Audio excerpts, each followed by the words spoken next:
When people hear the words translator or interpreter, most imagine someone sitting quietly behind a headset or working late at night in front of a glowing screen, converting one language into another as if it were a mechanical process. Input language A, output language B, clean, neutral, invisible. But anyone who has ever done real translation or real interpreting knows that this picture is deeply incomplete and, frankly speaking, wrong. Translation and interpreting are not mechanical acts. They're deeply, deeply human. They demand judgment, empathy, cultural intelligence, emotional control, ethical awareness, and an almost painful level of attentiveness. And here's the uncomfortable truth we don't say often enough in education. Good language teachers already do much of this work, whether they realize it or not. Today I want to slow down and explore what translators and interpreters can teach us as educators, not as a metaphor, not as a cute comparison, but as a serious professional lens that can fundamentally change how we understand teaching, classroom communication, and learner development. Because teaching, at its core, is not about transferring information. It is about mediating meaning. And that's exactly what translators and interpreters do. And as I always say, sit down comfortably, get yourself a coffee, and let's get started. Woo! Let's go! When an interpreter listens to a speaker, they are not waiting for words. They are listening for intent, for emphasis, for tone, or for what is said, what is implied, and what is deliberately avoided. They process cultural assumptions in real time. They make split-second decisions about register, politeness, emotional weight, and pragmatics. They choose clarity over literalness when needed, and precision over fluency when accuracy demands it. Now, pause for a moment and think about your classroom. When a learner says something incorrect, are they wrong, or are they expressing a meaning they do not yet have the linguistic tools to shape properly? When a student is silent, are they disengaged, or are they processing, translating internally, negotiating identity and fear at the same time? Answer to that in the comments below. A translator would never assume silence equals incompetence. An interpreter would never confuse accent with lack of intelligence. Yet in classrooms, these assumptions still appear far too often. One of the most powerful lessons teachers can learn from interpreters is the discipline of listening beyond words. Interpreters are trained to listen with radical attention. They listen for structure, for intention, for logic, or emotion. They do not interrupt prematurely. They do not rush to correct. They hold meaning in suspension until it fully reveals itself. And this is a skill we desperately need to reclaim in education. Fact. Too many classrooms move too fast. Too many corrections happen too early. Too many students are evaluated on surface rather than underlying understanding. A skilled interpreter waits until the speaker finishes before reformulating. A skilled teacher should do the same. Another crucial lesson is tolerance for ambiguity. Translators live in uncertainty. There is readily perfect equivalent. There are false friends, untranslatable expressions, cultural landmines, and structural mismatches. Translators accept that language is messy, and they work with that mess, not against it. But teachers, on the other hand, are often pressured into false certainty, right or wrong, correct, incorrect, native-like, or not good enough. But real language development does not follow clean categories.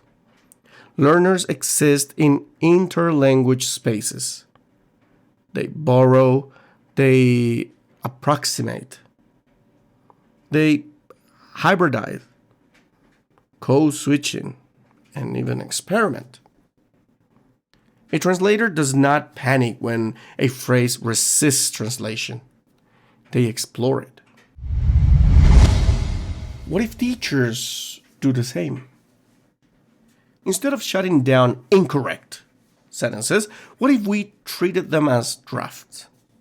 Instead of correcting immediately, what if we ask, what were you trying to say? That single question transformed the classroom from a courtroom into a workshop. There is also the issue of ethical responsibility, a dimension interpreters understand deeply. Interpreters are bound by confidentiality, neutrality, and respect. They understand that their choices carry consequences. A mistranslation can damage relationships, escalate conflict, or distort truth. Teachers also carry immense ethical weight, even if it is less visible.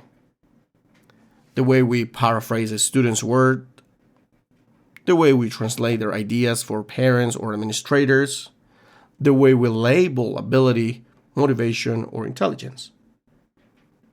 Every reformulation we make either honors the learner's voice or replaces it with our own.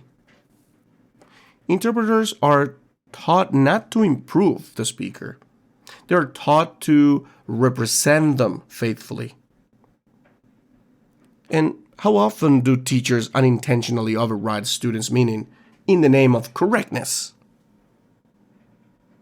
Another powerful parallel lies in emotional regulation.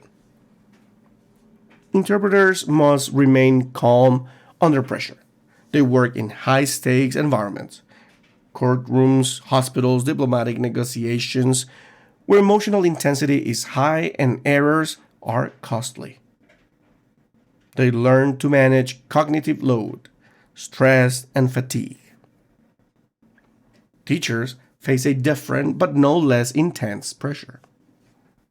Multiple learners, time constraints, institutional demands, and emotional labor.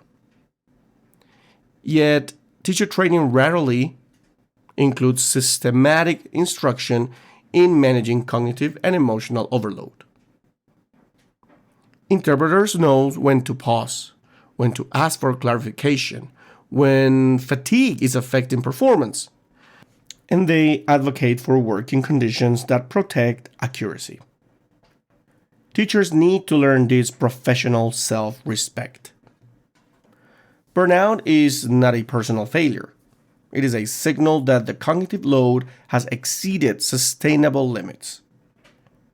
One of the most overlooked lessons from translation is the value of preparation. Good translators research before translating. They study context, terminology, background knowledge. They do not rely on improvisation alone. Teaching, however, is often romanticized as a spontaneous performance. But preparation is not rigidity. It is respected for learners, for content, and for the complexity of language itself. At the same time, translators also know when to let go of preparation and respond to the moment. This balance between planning and adaptability is where mastery lives. And perhaps the most profound lesson of all is the visibility and invisibility. Translators and interpreters are expected to be invisible when things go well, and blamed when things go wrong. Their labor disappears into the message. Teachers experience something similar. When students succeed, the system celebrates outcomes. When students struggle, the teacher is often questioned. Recognizing this parallel is not about victimhood. It is about professional dignity. Translation teaches us that mediation is not lesser work, it is expert work. Teaching is not simplified communication, it is a high-level meaning management. So what happens if teachers consciously adopt a translator's mindset? Classroom becomes spaces of negotiation, not judgment. Errors become data, not failures. Scenes becomes meaningful, not suspicious. Diversity of expressions becomes an asset, not a problem. And teachers stop seeing themselves as enforcers of correctness and start seeing themselves as guardians of meaning.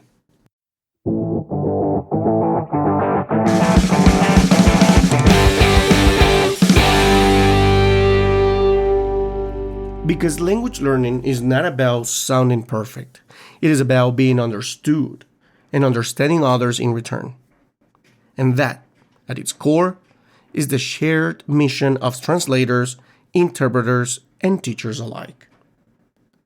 Until next time, keep listening beneath the words, honoring meaning over perfection, and teaching language as the profoundly human act it has always been.